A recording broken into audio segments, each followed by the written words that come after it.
Hello friends, you are watching Mr. Professor YouTube channel. This is our video lecture number 3 of mathematical logic and we are solving previous year questions. तर आज आपण इथे या चॅप्टरवरचे 3 previous year questions घेणार आहोत. त्यातला जो आपला फर्स्ट क्वेश्चन आहे तो महाराष्ट्र CET 2013 मध्ये विचारण्यात आलेला होता. तर तो आज आपण सॉल्व करून बघूया.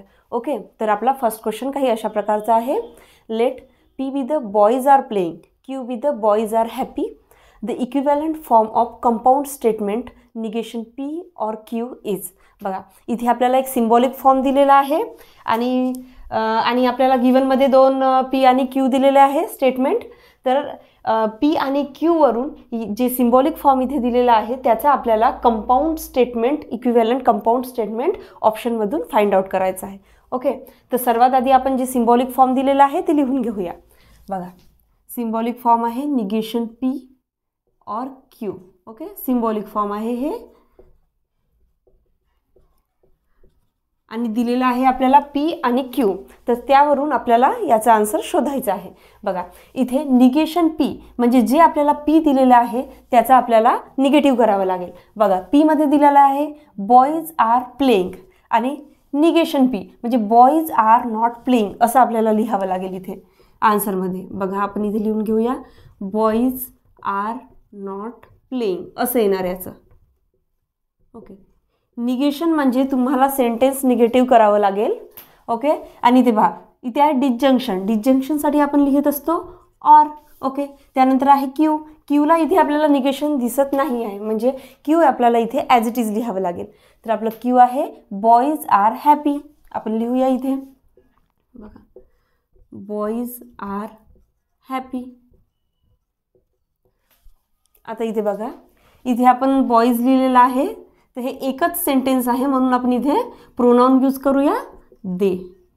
ओके, पहा आपल्याला अशा प्रकारे मिळालेला आहे बॉयज आर नॉट प्लेइंग और दे आर हॅपी. तर आपल्याला ते सेंटेन्स आपल्याला ऑप्शन नंबर ए मध्ये दिसत आहे म्हणजे option number A is the correct one. बघा तर यानंतर आपण आपला सेकंड क्वेश्चन बघूया.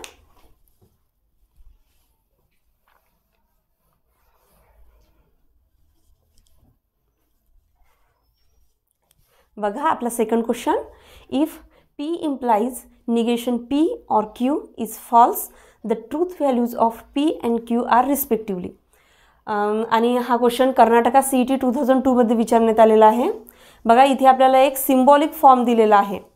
ओके, पहा हे सिम्बॉलिक फॉर्म दिलेला आहे आपल्याला आणि हे सिम्बॉलिक फॉर्म फॉल्स आहे असं त्यांनी म्हणत आहे आणि पुढे म्हणत आहे the truth values of P and Q are respectively. जर हे सिम्बॉलिक फॉर्म जेव्हा फॉल्स असेल तेव्हा P आणि Q ची व्हॅल्यूज काय येणार हे आपल्याला यांनी विचारलेलं आहे. ते ऑप्शनमधून आपल्याला फाइंड आउट करायचं आहे. तर बघा यासाठी आपल्याला ट्रूथ टेबल ड्रॉ करावं लागेल. पहा तो आपण ड्रॉ करूया. पहा इथे आपल्याला लिहावं लागेल P Q आणि त्यानंतर पहा सर्वात आधी आपण सिम्बॉलिक फॉर्म लिहूया म्हणजे आपल्याला कन्फ्यूज नाही होणार. P इम्प्लाइज निगेशन P और Q. पहा आणि हे आहे म्हणते फॉल्स. हे जेव्हा फॉल्स राहील तेव्हा P आणि Q ची व्हॅल्यू काय येणार हे विचारत आहे त्यांनी. तर बघा यासाठी आपण ट्रूथ टेबल ड्रॉ करूया. P Q. पहा इथे निगेशन P आहे म्हणजे आपल्याला हे घ्यावं लागेल. पहा निगेशन P त्यानंतर निगेशन P और Q घ्यावं लागेल. ओके, त्यानंतर आपल्याला घ्यावं लागेल आपलं final P implies negation P और Q. पहा अशा प्रकारे आपल्याला ट्रूथ टेबल ड्रॉ करावं लागेल. आपल्याला माहिती आहे ट्रूथ टेबलसाठी आपल्याला T F घ्यावं लागतो. इथे T F कारण फक्त P आणि Qच आहे. ओके, पहा तो आपण सॉल्व करूया. पहा इथे निगेशन P आहे. निगेशन P मध्ये टीचं F होणार, या टीचं F होणार. पहा Fचं T होणार, या Fचं T होणार. सिम्बॉल्स उलटे होणार. ओके, पहा यानंतर आहे निगेशन P और Q. पहा निगेशन P आणि Q या दोघांचं आपल्याला कनेक्शन बघायचं आहे. आता इथे ऑर आहे. ऑरमध्ये आपल्याला माहीत आहे F असेल तेव्हाच F येणार अदरवाईज इट इज ट्रू. पहा इथे F दिसत आहे आपल्याला म्हणजे इथे येणार F आणि बाकी सर्व ठिकाणी येणार T. पहा T.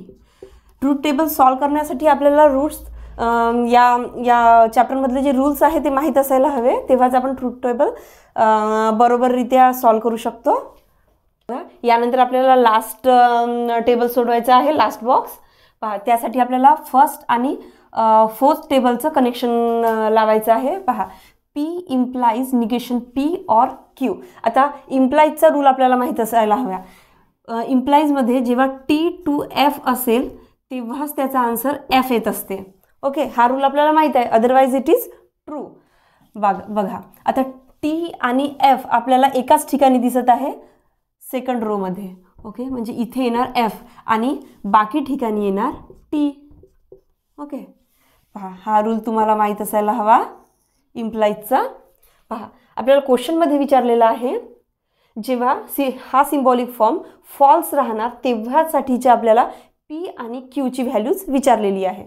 बघा, म्हणजे हे बघा, या पूर्ण टेबलमध्ये एकचदा F आलेला आहे, म्हणजे हे. ओके, पहा, जेव्हा फॉल्स ही व्हॅल्यू आली या सिम्बॉलिक फॉर्मची तेव्हा आपल्याला P मिळालेला आहे T आणि Q मिळालेला आहे F. ओके, हां, तर T आणि F आपल्याला ऑप्शनमध्ये दिसत आहे, ऑप्शन नंबर डी मध्ये, म्हणजे option number D is the correct one. Okay, तुम्ही हे राईट डाऊन करू शकता. यानंतर आपण आपला लास्ट क्वेश्चन सोडवूया. यानंतर आपला लास्ट क्वेश्चन आहे, the truth values of P by conditional R, P by conditional Q are F, T, F respectively, then the respective truth values of Q and R are. Okay, हा question Maharashtra CET 2019 मध्ये विचारण्यात आलेला आहे.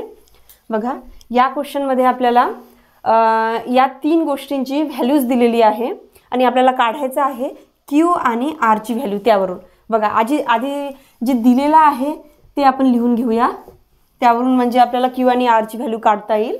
पहा, आपल्याला दिलेलं आहे P ची value, P by conditional R आणि P by conditional Q.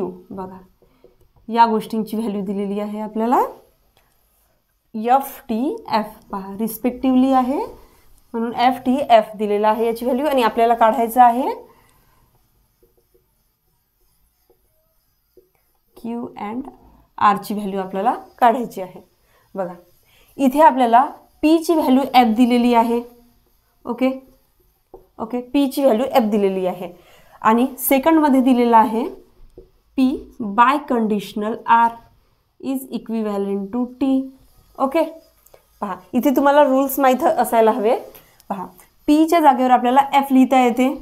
Okay, by conditional R equivalent T. Okay, पहा, आता बाय कंडिशनलचा रूलमध्ये काय आहे, आपण पहा बाय कंडिशनलचा रूल लिहू. इथे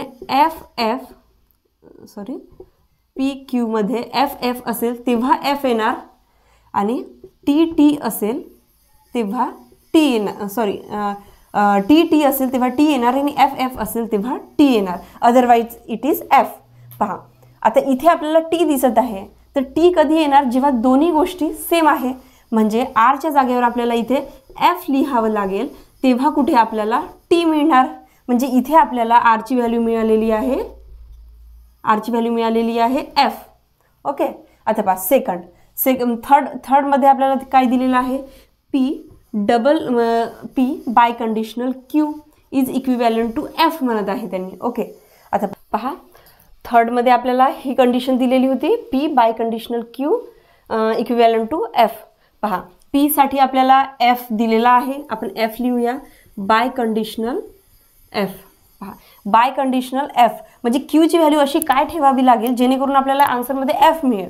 पहा, बाय कंडिशनलमध्ये F राहिलं तेव्हा T येणार आणि T राहणार तेव्हा T येणार, म्हणजे सेम थिंग्स राहिल्या तेव्हा T येणार. म्हणजे इथे आपल्याला F दिलेला आहे, म्हणजे इथे आपल्याला Q च्या जागी T पुट करावा लागेल, तेव्हा आपल्याला फॉल्स ही व्हॅल्यू मिळणार. ओके, म्हणजे इथून आपल्याला मिळालेली आहे Q ची value T.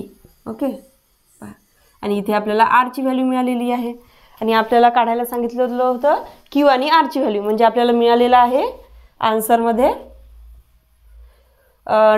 T and F. Okay, आणि T अँड F आपल्याला दिसत आहे ऑप्शन नंबर डी मध्ये, म्हणजे option number D is the correct one. तुम्ही हे राईट डाऊन करू शकता. Thank you for watching. See you in the next video.